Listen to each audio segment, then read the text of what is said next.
ಅನುದಿನ ಅನುಕ್ಷಣ ಮನೆಯಲ್ಲೂ ಕಲಿಯೋಣ ಕಲಿಕೆಯ ಹೊಸ ಹಾದಿಯಲಿ ಜೊತೆಗೂಡಿ ಹೆಜ್ಜೆಯ ಹಾಕೋಣ ಸಂತಸದಿ ಕಲಿಯೋಣ ನಮ್ಮ ಹೆಮ್ಮೆಯ ಈ ಕ್ಲಾಸಿನಲ್ಲಿ. Yes, sir. Yes, teacher. Present, ma'am. नमस्कार विद्यार्थी मित्रांनो, मी नेहा विनोद भातकांडे, महिला विद्यालय हायस्कूल बेळगाव येथे सहशिक्षिका म्हणून कार्यरत आहे. आज आपण येथे इयत्ता 8वी मधील प्रकाश हा पाठ पाहणार आहोत. पण तो पाठ पाहण्याआधी एक महत्त्वाची सूचना म्हणजे तुम्ही तुमच्या वह्या, पुस्तके, त्याचबरोबर पेन हे तुमच्या बाजूला ठेवून घ्यायचे आहे. जसजशा काही व्याख्या इथे सांगितल्या जातील तसतसे तुम्ही त्यांची नोंद तुमच्या वहीमध्ये करायची आहे. तर मग आपण पाठाला सुरुवात करूया. संवेदनांच्यामुळे आपण सारे जग ओळखू शकतो. या संवेदनांची जाणीव आपल्याला डोळा, कान, नाक, जीभ आणि त्वचा या 5 इंद्रियांमार्फत होत असते. म्हणूनच या 5 इंद्रियांना ज्ञानेंद्रिये असे म्हणतात. या संवेदनांपैकी सर्वात महत्त्वाची संवेदना म्हणजेच दृष्टीची संवेदना. जर दृष्टीची संवेदना असेल तर आपण वेगवेगळ्या वस्तू पाहू शकतो.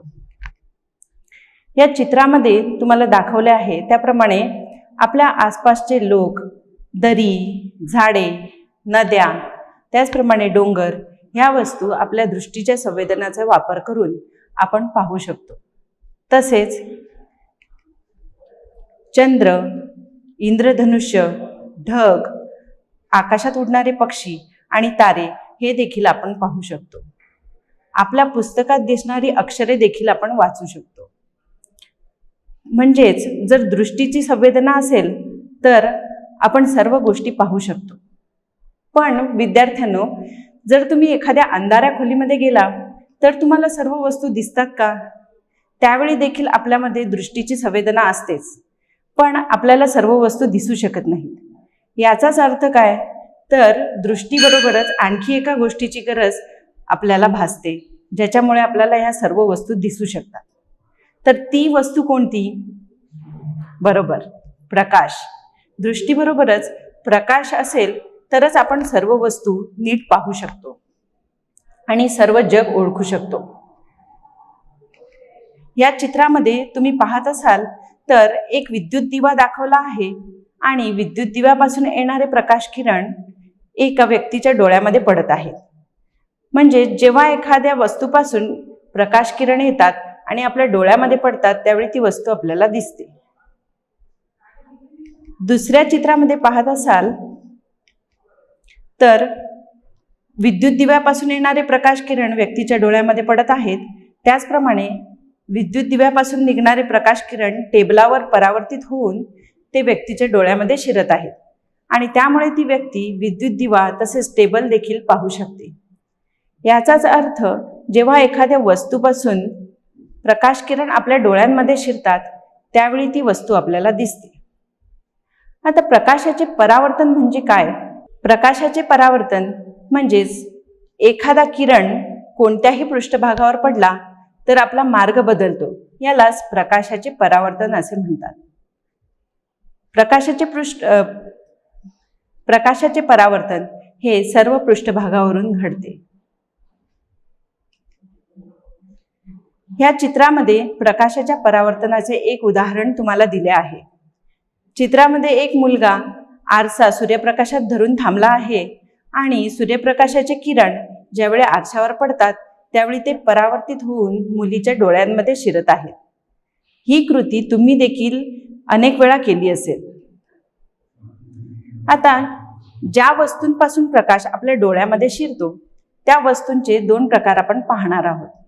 एक म्हणजे स्वयंप्रकाशित वस्तू आणि दुसऱ्या म्हणजे परप्रकाशित वस्तू.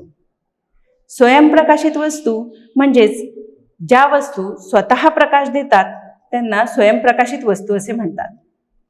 उदाहरणार्थ सूर्य, अग्नी, मेणबत्तीची ज्योत आणि विद्युत दिवा या सर्व वस्तू स्वतःचा प्रकाश बाहेर देत असल्यामुळे प्रकाशमान होतात. परप्रकाशित वस्तू. ज्या वस्तू स्वतः प्रकाश देत नाहीत व दुसऱ्या पदार्थांपासून प्रकाश मिळवतात आणि तो प्रकाश परावर्तित करतात त्यांना परप्रकाशित वस्तू असे म्हणतात. याचे उदाहरण म्हणजेच चंद्र आणि ग्रह. हे आपल्याला प्रकाशमान असल्यासारखे वाटतात, परंतु ते सूर्यापासून येणारा प्रकाश परावर्तित करत असतात आणि त्यामुळे ते आपल्याला प्रकाशमान असल्याचे भासतात. त्याचप्रमाणे खुर्ची आणि पुस्तक या वस्तू देखील आपल्या दृष्टीस पडतात, कारण सूर्यापासून येणारा प्रकाश किंवा विद्युत दिव्यापासून येणारा प्रकाश त्या परावर्तित करत असतात. येथे तुम्हाला चित्रामध्ये स्वयंप्रकाशित वस्तू आणि परप्रकाशित वस्तू दाखवण्यात आलेल्या आहेत. सूर्य, मेणबत्तीची ज्योत आणि विद्युत दिवा या स्वयंप्रकाशित वस्तू आहेत व चंद्र, टेबल आणि पुस्तक या परप्रकाशित वस्तू आहेत. या रेषा काढून झाल्यानंतर आपण इथे बाण दाखवलेला आहे आणि हा आपल्याला आपाती किरण दाखवत आहे. आपाती किरण म्हणजेच आपण जो टॉर्चच्या सहाय्याने प्रकाश टाकलेला होता आणि तो सपाट पृष्ठभागावर जाऊन आदळला, त्यालाच आपाती किरण असे म्हणतात. यानंतर येथून एक प्रकाश किरण मागे फिरलेला आहे, त्याला परावर्तित किरण असे म्हणतात. आता आपाती किरण सपाट पृष्ठभागावर जिथे मिळालेला आहे तिथे आपल्याला एक लंब रेषा काढून घ्यायची आहे.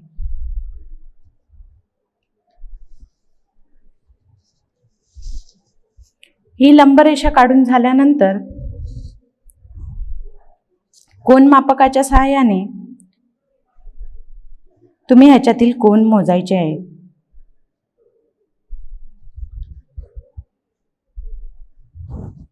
हा कोन आपल्याला 35 अंशाचा मिळालेला आहे व दुसरा कोन देखील 35 अंशाचा मिळालेला आहे. या कोनाला कोन आय असे म्हणतात व या कोनाला कोन आर असे म्हणतात.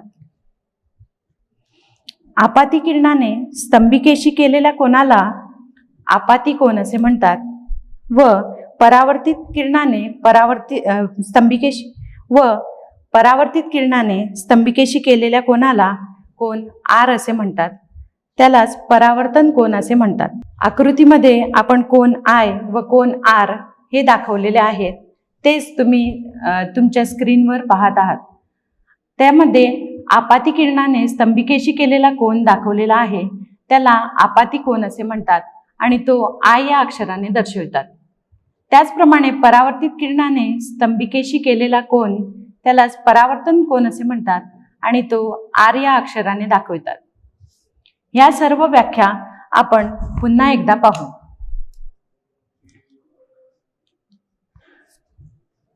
आपाती किरण.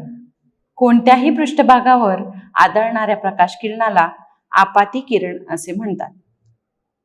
परावर्तित किरण.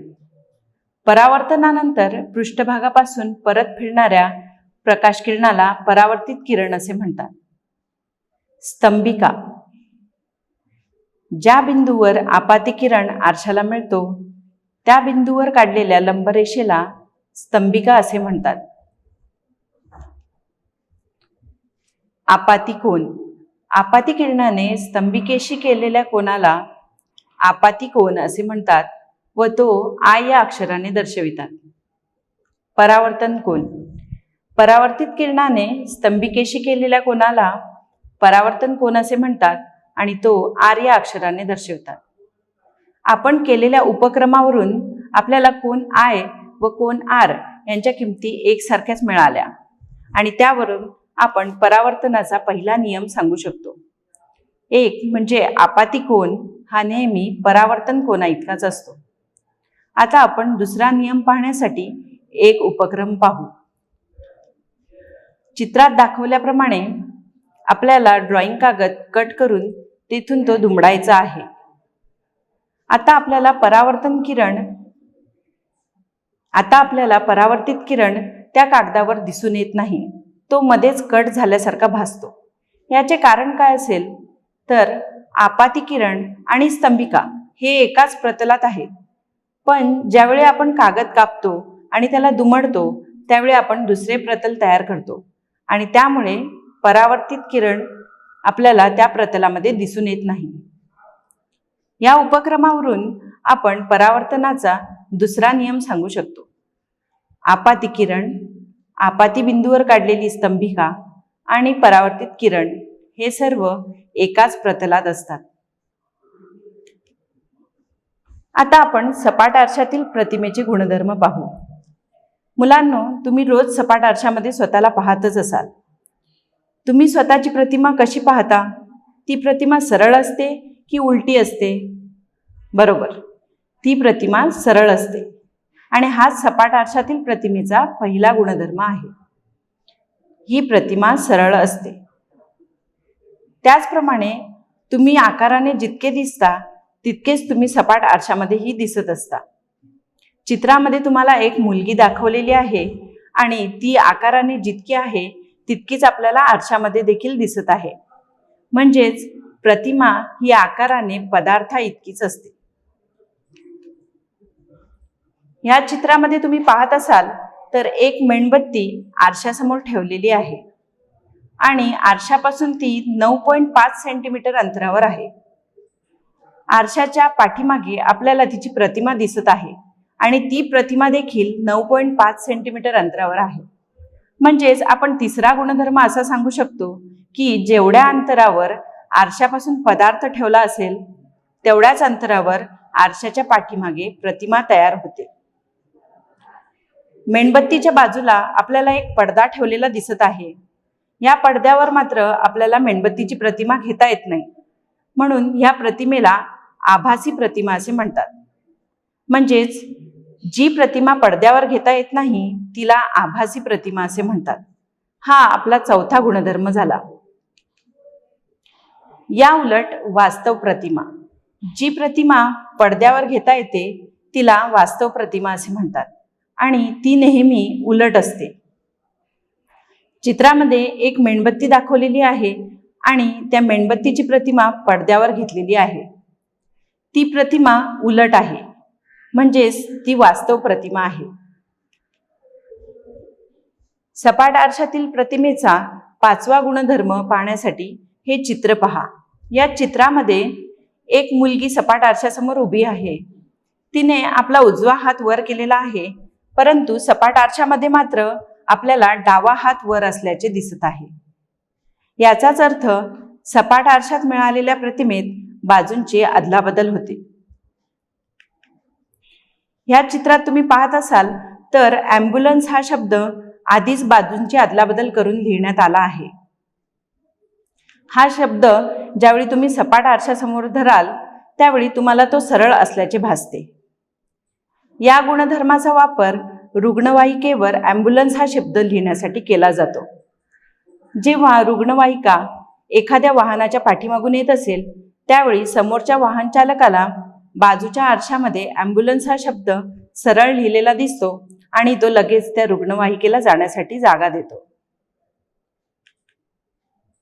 आता सपाट आरशावर प्रतिमेची निर्मिती कशा प्रकारे होते हे आपण पाहू. यासाठी एक आकृती दाखवलेली आहे आणि तेथे ओ हा बिंदू स्वरूप प्रकाश स्रोत ठेवलेला आहे. ओ या बिंदूपासून दोन किरण निघालेले आहेत. त्यांचे नाव OA व OC असे आहेत. ते दोन किरण सपाट आरशावर आदळलेले आहेत आणि तेथून परावर्तित झालेले आहेत. बिंदू A व बिंदू C ह्यांच्याजवळ आपल्याला एक स्तंभिका काढून घ्यायची आहे. स्तंभिका काढल्यानंतर परावर्तनाच्या नियमांचा वापर करून आपण परावर्तित किरण AB व परावर्तित किरण CD हे दाखवू शकतो. हे किरण आरशाच्या पाठीमागे वाढविले असता एका बिंदूमध्ये एकवटतात, म्हणजेच I या बिंदूमध्ये एकवटतात आणि तेथे आपल्याला O या बिंदूची प्रतिमा तयार झाली आहे असे भासते. I या बिंदूपासून येणारे प्रकाश किरण हे प्रत्यक्षात तेथे एकवटलेले नसतात, परंतु तिथून आल्याचा भास होतो. म्हणजेच तेथे O या बिंदूची आभासी प्रतिमा तयार होते. ही प्रतिमा पडद्यावर घेता येत नाही. म्हणजेच सपाट आरशामध्ये मिळालेली प्रतिमा ही नेहमी आभासी प्रतिमा असते आणि ती पडद्यावर घेता येत नाही. आता आपण परावर्तनाचे 2 प्रकार पाहणार आहोत. एक म्हणजे नियमित परावर्तन आणि दुसरा म्हणजे अनियमित परावर्तन. नियमित परावर्तनामध्ये सर्व समांतर किरण ज्यावेळी सपाट पृष्ठभागावरून परावर्तित होतात त्यावेळी परावर्तनानंतर देखील ते समांतर असतात. अशा परावर्तनाला नियमित परावर्तन असे म्हणतात. चित्रामध्ये तुम्ही समांतर किरण आलेले पाहत आहात आणि हे समांतर किरण सपाट आरशावर पडलेले आहेत. सपाट आरशावर पडल्यानंतर हे सर्व किरण परावर्तित झाले आहेत व परावर्तनानंतर देखील ते समांतर दिसत आहेत, म्हणजेच ह्याला नियमित परावर्तन असे म्हणतात. ह्याची 2 उदाहरणे आपण चित्रामध्ये पाहू शकतो. टॉर्चपासून जे प्रकाश किरण निघालेले आहेत ते सर्व समांतर आहेत आणि एका सपाट पृष्ठभागावर आदळून पुन्हा परावर्तनानंतर जे किरण निघाले आहेत ते देखील आपल्याला समांतर दिसत आहेत. त्याचप्रमाणे बाजूच्या चित्रामध्ये लाल, हिरवा, निळा असे सर्व रंगाचे किरण आपल्याला समांतर असल्याचे दिसत आहेत आणि परावर्तनानंतर देखील ते एकमेकांना समांतर आहेत. अनियमित परावर्तन. जेव्हा सर्व समांतर किरण एखाद्या पृष्ठभागावरून परावर्तित झाल्यानंतर समांतर नसतात अशा परावर्तनाला अनियमित परावर्तन असे म्हणतात. म्हणजे काय हे आपण समजून घेऊ. चित्रामध्ये तुम्हाला ओबडधोबड पृष्ठभाग दाखवला आहे. या ओबडधोबड पृष्ठभागावर समांतर किरण येऊन पडले आहेत, पण परावर्तित झाल्यानंतर मात्र ते समांतर असल्याचे दिसत नाही. ते इकडे तिकडे विखुरलेले आहेत. याचे कारण काय तर हे किरण देखील परावर्तनाच्या नियमाप्रमाणेच परावर्तित होतात, पण पृष्ठभाग ओबडधोबड असल्यामुळे ते इकडे तिकडे विखुरले जातात. बाजूच्या चित्रामध्ये दगडांचा पृष्ठभाग तुम्ही पाहत आहात आणि त्या दगडांवर समांतर किरण पडलेले आहेत, पण त्यांचे परावर्तन झाल्यानंतर ते सर्व दिशांना विखुरले गेले आहेत. परावर्तित प्रकाश पुन्हा परावर्तित होऊ शकतो. ह्याचे एक उत्तम उदाहरण म्हणजे जेव्हा आपण न्हाव्याच्या दुकानामध्ये केस कापण्यासाठी जातो त्यावेळी आपल्याला आपल्या डोक्याचा मागचा भाग दिसत नसतो, परंतु तो दिसण्यासाठी न्हावी आपल्या मागे एक सपाट आरसा पकडतो आणि आपण आपल्या डोक्याचा मागचा भाग समोरच्या आरशामध्ये पाहू शकतो. हे कसे काय घडते बरे? तर मागे पकडलेल्या आरशामध्ये आपल्या डोक्यापासून निघणारे प्रकाश किरण परावर्तित होतात. ते परावर्तित झालेले किरण पुन्हा समोरच्या सपाट आरशावर जाऊन आदळतात आणि तेथून देखील परावर्तित होतात. परावर्तनानंतर ते आपल्या डोळ्यांमध्ये शिरतात आणि आपण आपल्या डोक्याचा मागील भाग पाहू शकतो.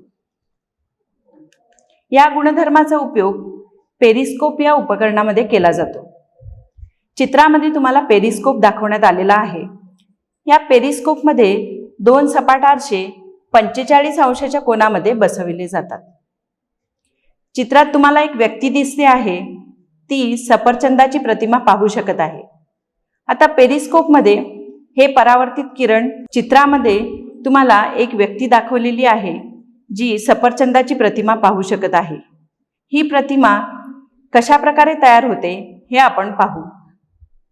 सफरचंद ठेवलेले आपल्याला दिसत आहे आणि त्यापासून निघालेले प्रकाश किरण पेरिस्कोपमध्ये शिरतात व सपाट आरशावरून परावर्तित होतात. हे परावर्तित झालेले किरण पुन्हा सरळ मार्गाने जातात आणि पुन्हा समोरच्या आरशावरून परावर्तित होतात आणि तेथून परावर्तनानंतर ते व्यक्तीच्या डोळ्यांमध्ये शिरतात व ती व्यक्ती ते सफरचंद पाहू शकते.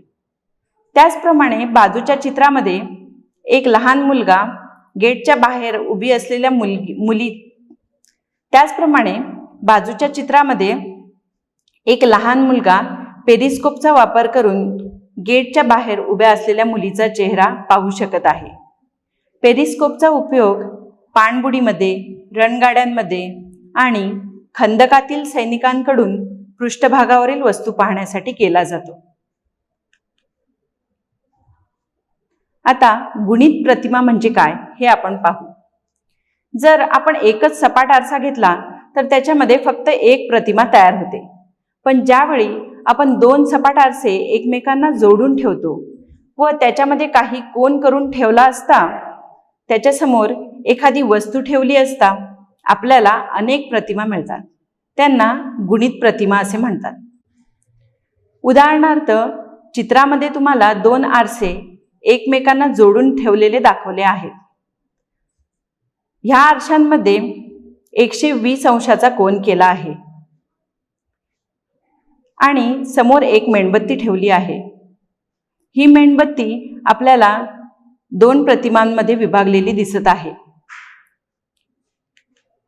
त्याचप्रमाणे ह्या चित्रामध्ये तुम्ही पाहत असाल तर दोन आरशांमध्ये 90 अंशाचा कोन करून ठेवलेला आहे आणि एका मेणबत्तीच्या 3 प्रतिमा तयार झालेल्या दिसत आहेत. ह्या प्रतिमा कशा काय तयार होतात? तर आपण ठेवलेल्या वस्तूच्या प्रथम प्राथमिक प्रतिमा मिळतात. ह्या प्राथमिक प्रतिमा चित्रामध्ये तुम्हाला दोन आरसे एकमेकांना 90 अंशाचा कोन करून ठेवलेले दिसत आहे आणि त्यांच्यासमोर एक मेणबत्ती ठेवलेली आहे. या मेणबत्तीच्या 3 प्रतिमा तयार झाल्याचे आपल्याला दिसत आहे.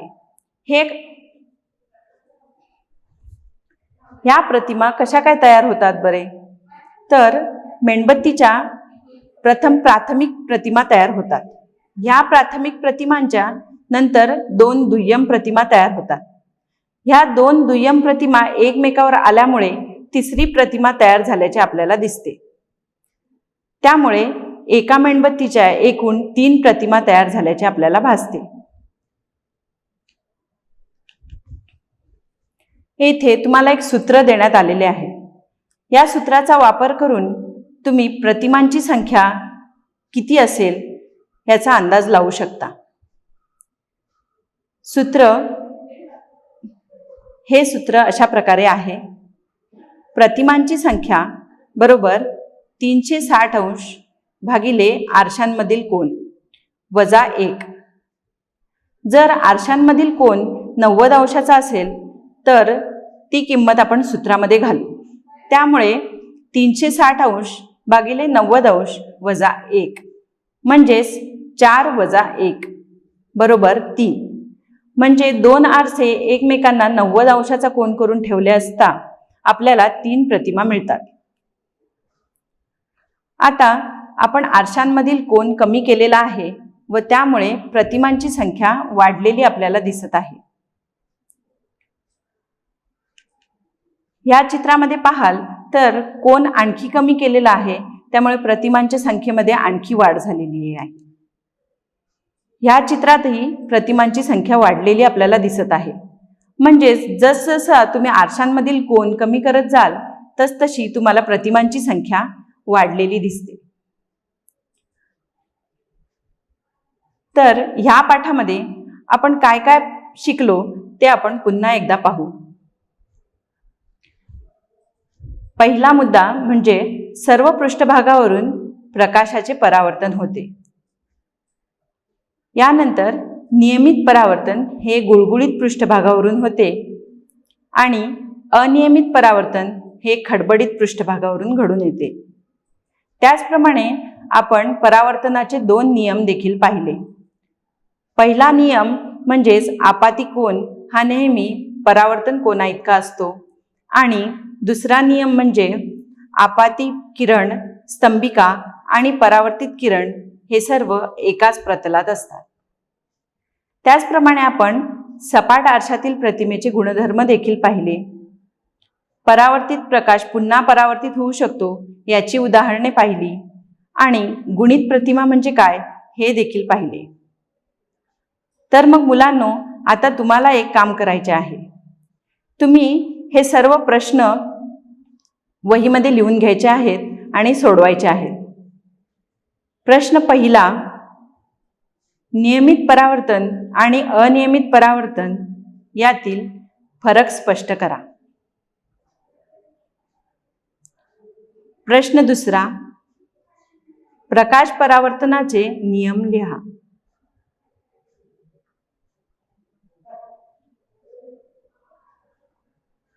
प्रश्न 3, आपाती कोन, परावर्तित कोन आणि आपाती बिंदूवर काढलेली स्तंभिका एकाच प्रतलात असतात हे दर्शविणाऱ्या कृतीचे वर्णन करा. प्रश्न 4, सपाट आरशात मिळणाऱ्या प्रतिमेचे गुणधर्म लिहा. हे सर्व प्रश्न तुम्ही सोडवून ठेवायचे आहेत आणि या पाठाचा पुढील भाग आपण पुढच्या भागामध्ये पाहू. धन्यवाद.